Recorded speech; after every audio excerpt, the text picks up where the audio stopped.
Good evening, everybody. We're going to go ahead and get started. My name is Rick Kitson. I'm the Public Affairs Director for the City of Cupertino.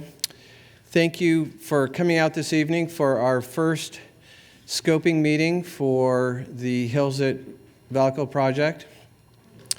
We're going to have a series of slides, information about this process, the CEQA process, the California Environmental Quality Act process. It was one of the first environmental protection laws enacted in the United States back in the 70s. California was a leader in that regard, and that process has continued to develop as our awareness of the importance of the environment has continued to change, so has this process. This evening's meeting is part of that formal CEQA process where we begin to document and thoroughly inventory all of the concerns that relate to this particular development, specifically in regards to environmental impacts. So this isn't a question and answer meeting. This isn't an open discussion. It is where we as the city listen to and document in detail all of the concerns that are submitted by you, the members of our community. So that will be a recurring focus and emphasis for us. Certainly if you have questions, please submit them. We will cover all the many opportunities you will have to do that, but we will formally begin that process this evening. So if you came here for a lot of answers, you may have an opportunity to ask some questions and get some answers, but that is not a formal part of this meeting this evening. Next, let me introduce our next presenter.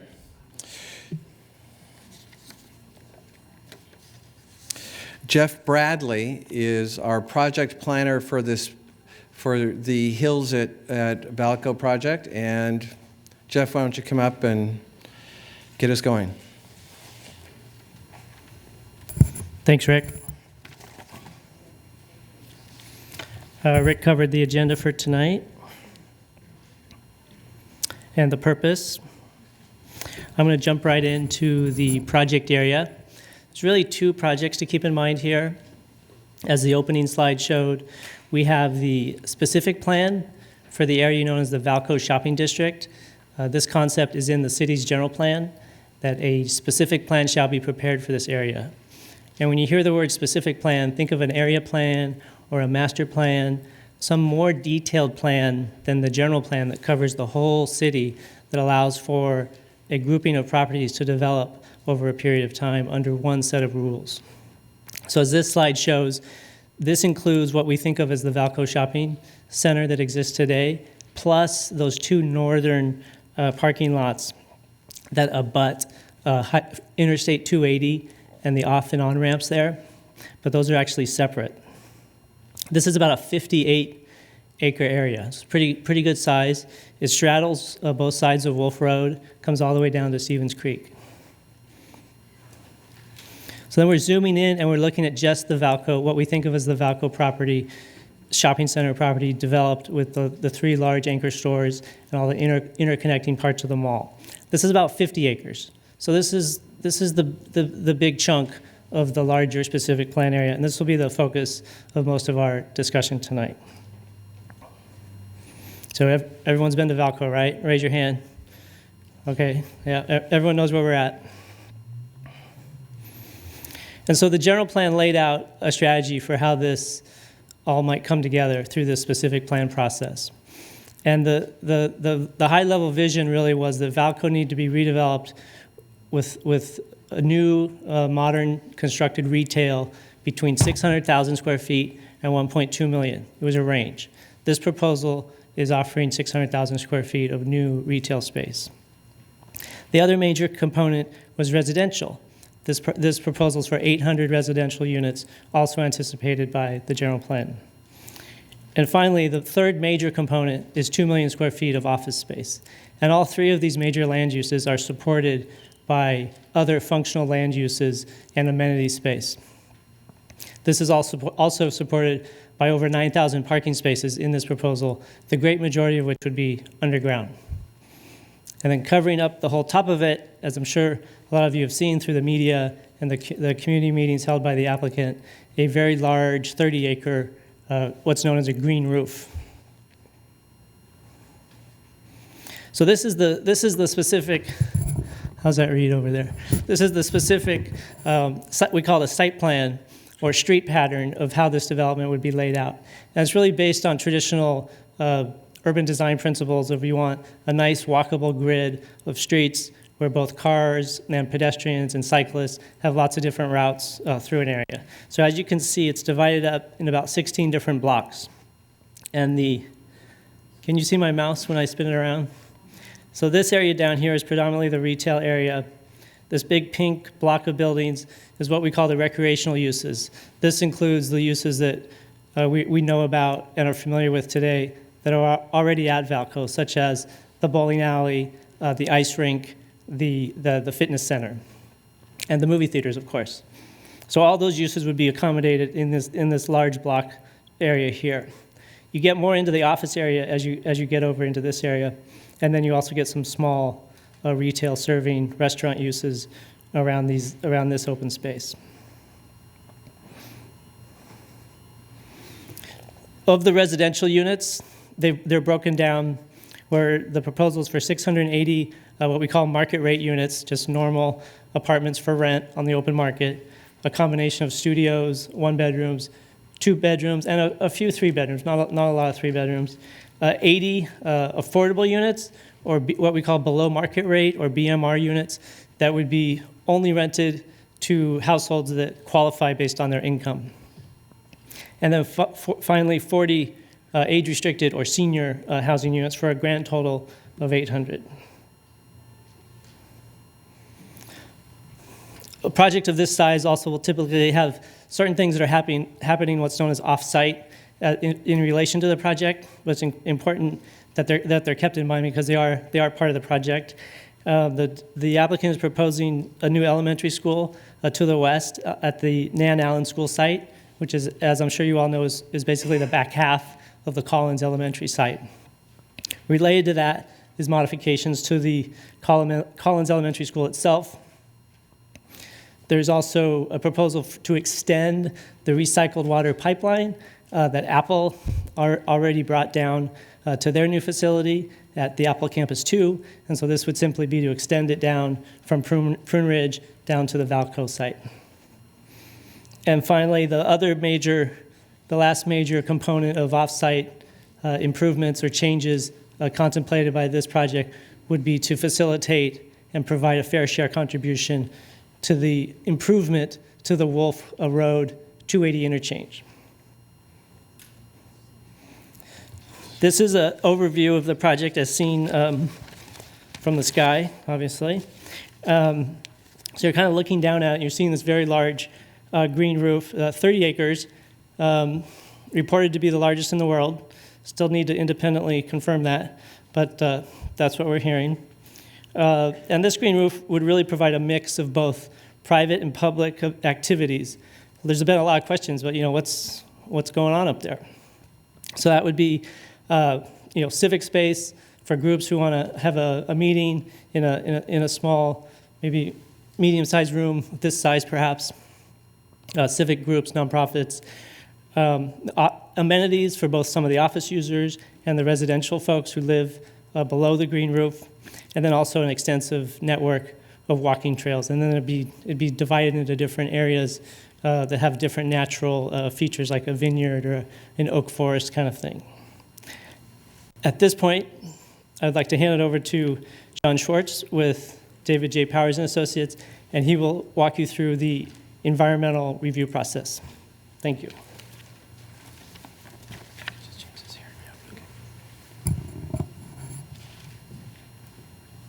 Thank you, Jeff. Good evening, everyone. My name is John Schwarz from David J. Powers and Associates. We are the city's environmental consultant assisting with the preparation of the environmental impact report on the project. I'm just going to spend a few minutes talking about the California Environmental Quality Act, the purpose of an environmental impact report, and then I'll touch on some of the main issues that we typically address and plan to address in this study. Can everyone see this okay? As was mentioned already, the California Environmental Quality Act, or CEQA as we call it, was created to consider the environmental implications of development. And so the main tactical purposes of CEQA, as we call it, are to provide information to decision makers and the public regarding the environmental impacts of a development project. Secondly, to identify ways to avoid or mitigate and reduce those impacts. And then thirdly, to identify and evaluate alternative designs, alternative options to the project that might also reduce some of the impacts. This is just a basic flow chart of the environmental review process for a typical EIR, as we call it. As you can see, we're at the top of the process conducting our scoping. We prepared a notice of preparation, NOP as it's referred to, just alerts the public and relevant agencies that the city will be preparing an EIR on this project and solicits input from those agencies as to the types of things they'd like to see studied. We then complete various technical studies, traffic analyses, air quality, noise assessments, geotechnical investigations, utility capacity studies, things like that. And then we distill those studies and write what we call the administrative draft EIR. That gets worked out with the city and revised, and we kind of hash out the language in the document. And when it's ready, it's published for public review. That draft EIR, as it's called, is circulated to the public for at least 45 days. And everyone will have an opportunity to submit comments in writing on the analysis in the EIR. We are obligated to prepare written responses to all the issues and comments that have been raised on the draft. So we prepare what we often refer to as a response to comments document. That document, together with the draft EIR that was released, will constitute what we call the final EIR. That final EIR will be circulated to the folks who commented for at least 10 days so they can see the responses, and then after that point, hearings can be held to consider the adequacy and completeness of the EIR, and then secondarily, the project itself. These are the overall contents that you'll find in an EIR. I should ask, how many folks here are familiar with EIR reports and have seen them in the past? Okay, great. So as you're aware, there's a detailed description of the proposed project, the discussion of the existing conditions, what we call the environmental setting, or sometimes you'll hear it referred to as the baseline. And then we are tasked with identifying and highlighting the significant environmental effects of the project that are anticipated if the project is ultimately approved and implemented. We highlight mitigation measures that are either proposed potentially by the applicant or could be required by the city to reduce those impacts. And then we are specifically required to highlight impacts that are still unavoidable or cannot be reduced to a level of less than significance under CEQA. Alternatives, you'll hear a little bit more about that in a minute. We come up with design options that could be variations of the project that might avoid or reduce some of the environmental impacts. There's a couple of long lists here. These are some of the typical environmental topics that we cover in an EIR. The EIR document is a long, comprehensive document, and it will look at all of these issues, including land use. We investigate land use compatibility, consistency with plans and policies, such as the general plan. Population, jobs, and housing is a crucial issue, especially in this part of the Bay Area. We'll evaluate that. Geology and soils, we'll consider whether there are faulting hazards on the site, soil conditions, can the site support the proposed development, things like that. Hydrology and water quality, we look at changes to the drainage that might result from the proposal and whether there could be a potential for any impacts to water quality as a result of runoff or things like that. Biological resources, we always evaluate the potential for a site to contain special status species, sensitive species, or regulated special habitat areas. And in this case, we know there are many trees on the site. We'll be evaluating the condition of those trees and considering impacts to those. Transportation and circulation, I'm sure everyone here is interested in that one. Traffic is always a very important issue, especially on a large development project. We will have detailed traffic analysis that will consider whether their project will create congestion impacts and where those might be, what ways we could mitigate those. And then we'll also address things like pedestrian and bicycle circulation, transit access, and things, how to reduce trips and things like that. Air quality emissions and greenhouse gas emissions will be calculated as a result of the proposed development and then also for the construction of the project. Noise, we consider noise and vibration both from construction and development and then the actual operation and the long term of the proposed project. Hazardous materials, this is really mainly about whether the site might contain any contamination that could impact construction workers or future occupants of the site. That will be evaluated. Visual and aesthetics, I'm sure everyone will be very interested in that. We will consider the change in visual character as a result of the site, and whether it's good or bad is very subjective, but also we'll look at impacts and whether the proposed development might change view sheds, view corridors, or impact any significant visual resources like that. Cultural resources, this is really about archaeological resources that could be present underneath the site. We'll evaluate the potential for that and prescribe any relevant mitigation to prevent any damage to any resources that could be there.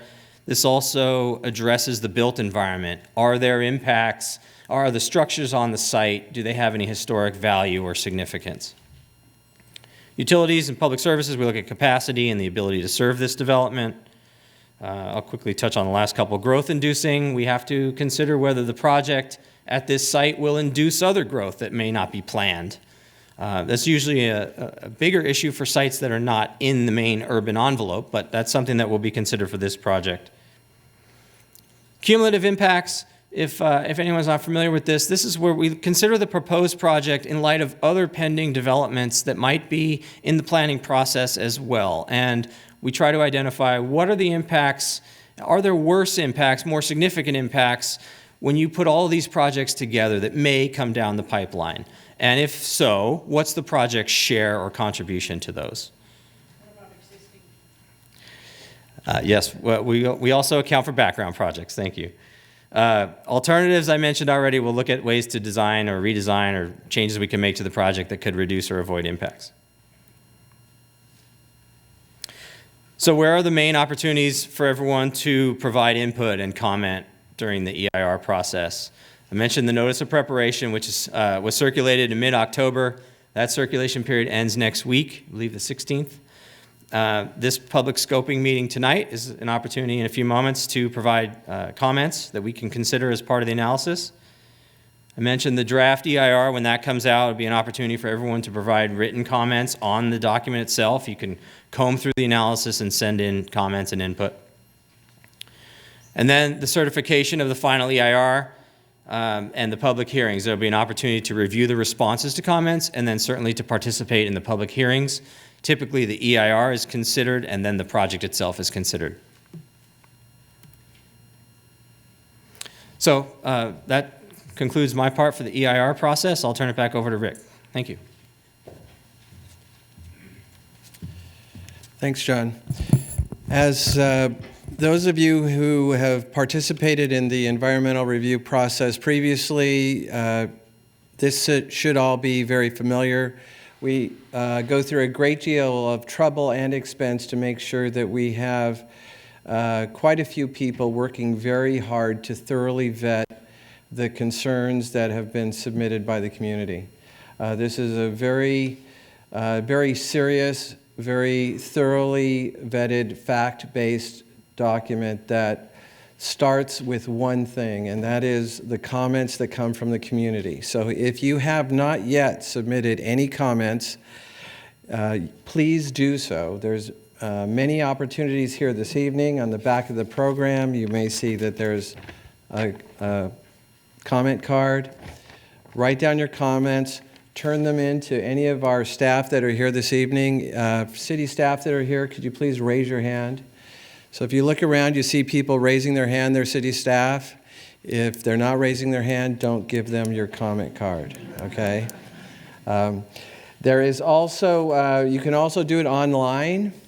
That address is on the form, but I will give that to you right now, which is cupertino.org/access. and simply select the hills at Vallco as the topic.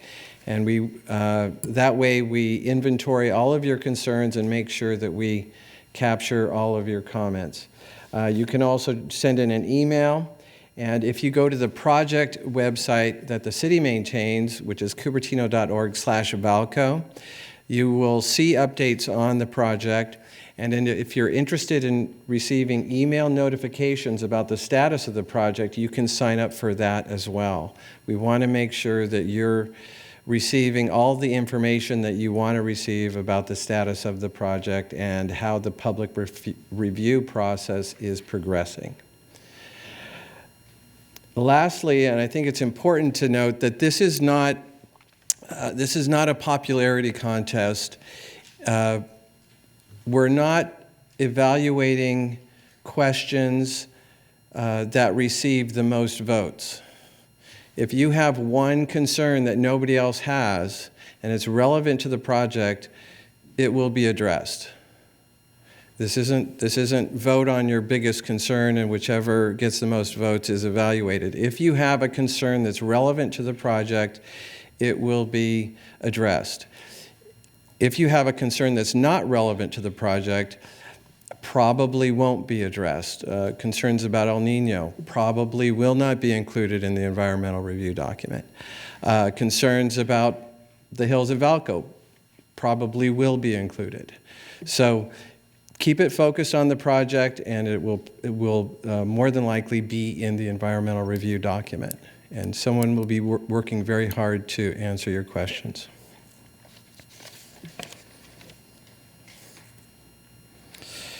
The schedule. John did a very thorough job going through the sequence. The chronology is pretty simple. Once we end this first phase of accepting comments, which is, I believe it's the 16th at 5 p.m. So next week at 5 p.m. is when the first public comment phase will end. So please put in your comments now, don't wait. That will be reviewed, and then we expect, if this is right, I think winter ends March 22nd. So this is really close to that seasonal change, so I think that's probably overly specific, but you get the idea that it'll be about three months or so, depending on the types of concerns and how much work and how much digging that our staff and consultants have to do. After that, that draft report goes back out for additional public comment. Those will be processed, and we expect this summer to bring that final report back to the Planning Commission and City Council. So that these are subject to change, but that's at this point what we anticipate the schedule to be. What if you don't get any questions from the public about items that should be studied that the public didn't think of? Do you have any that is passed over? So I know Meta, so she probably shouldn't be speaking like that. But there's a lot of questions that we're going to have that I think that are anticipated. If there's obvious questions that are around in the community already, and that I think there will not be a gross omission just because somebody didn't ask an obvious question. I think the obvious questions we expect to be included, but certainly that's one of the values of the subsequent public review process, where if it looks like there's a gaping hole in the analysis, that omission can be identified and rectified. We will have staff around here. I know John and Jeff are going to be here for a while. So if you have questions, please be sure to ask them. I know they had said they'd be available this evening.